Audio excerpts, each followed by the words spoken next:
1,00,000 لومڑیاں ہیں جو وزن میں شیر سے 100 گنا زیادہ ہیں، بلکہ 1000 گنا زیادہ ہیں۔ 1,00,000 لومڑیوں کو آپ ترازو میں وزن کریں اور ایک شیر کو وزن کریں تو 1,00,000 لومڑی کا وزن زیادہ ہوگا نہیں ہوگا؟ مگر معروی فرماتے ہیں کہ اگر 1,00,000 لومڑیاں ہیں بڑی اپنے وزن اور اپنی اکثریت پر ناز کرتے ہوئے شیر کی طرف بڑھیں اور شیر ایک دفعہ غرہ کے چنگھاڑ میں لگا دے تو ان کا کیا حال ہوگا؟ فرمایا مومن کی یہی شان ہے، صاحب نسبت اللہ تعالیٰ جب تعلق عطا فرما دیتے ہیں پھر وہ سارے معاشرے سے ڈرتا نہیں ہے، وہ سارے عالم کو خاطر میں نہیں لاتا کہ دنیا کیا کہے گی ہم کو۔ اگر ہم داڑھی رکھ لیں گے یا اگر ہم پیجامے کو ٹخنے سے اوپر کر لیں گے اور ہم سنت کے مطابق رسول اللہ صلی اللہ علیہ وسلم کی سنت کے مطابق اپنی زندگی، اپنا کھانا پینا، شادی بیاہ، خوشی غمی سب حضور صلی اللہ علیہ وسلم کی سنت کے مطابق بنا دیں گے تو معاشرہ ہمیں حقیر سمجھے گا، اولڈ فیشن سمجھے گا، دقیانوشی سمجھے گا۔ تو ایسی وقت میں جو اللہ کا سے تعلق جس کو نصیب ہو جاتا ہے پھر وہ یہ سب چیزیں نہیں دیکھتا، وہ اس کو ساری کائنات لومڑی معلوم ہوتی ہے اپنے اللہ کی عظمت کے سامنے۔ خود اپنی عظمت نہیں، اپنے کو تو حقیر سمجھتا ہے۔ خدا تعالیٰ کی عظمت کے مقابلے میں ساری کائنات کی عظمت نگاہوں سے گر جاتی ہے، یہاں تک کہ اپنی نظر کی عظمت بھی ختم ہو جاتی ہے۔ پھر وہ اپنا چہرہ اپنی نظر سے نہیں دیکھتا، وہ یہ دیکھتا ہے کہ میرے مالک کو پسند ہے یا نہیں یہ چہرہ۔ غلام کی نظر بدل جاتی ہے جب مالک سے تعلق و مالک کی عظمت کو جان جاتا ہے۔ جو غلام اپنے مالک کی طاقت اور عظمت سے واقف نہیں ہے، جو غلام اپنے مالک کی عظمتوں سے، اس کی رفتوں سے، اس کی طاقتوں سے، اس کی عنایتوں سے واقف نہیں ہے، وہی غلام بیوقوف اپنے مالک کو ناراض کر سکتا ہے۔ بظاہر تو ہیں چھوٹی چھوٹی سی باتیں،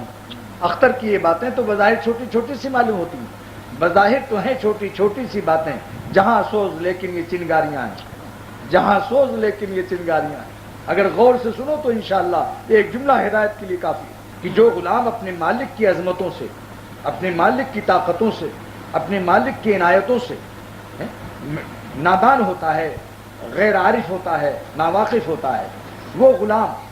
دوسرے غلاموں کی عظمتوں سے دب کر اپنے مالک کو ناراض کرنا گوارا کر لیتا ہے۔ اپنی نظر سے دیکھتا ہے کہ میری شکل کیسی ہے، اپنی بیوی سے پوچھتا ہے کہ میری شکل تمہیں کیسی معلوم ہوتی ہے، اپنے بچوں سے، معاشرے سے پوچھتا ہے، اپنی نظر سے آئینے میں دیکھتا ہے۔ یہ کب تک ہے؟ جب تک وہ مالک کی عظمتوں سے واقف نہیں ہے۔ اور جس غلام پر اس کے مالک کی عظمت منکشف ہو جاتی ہے،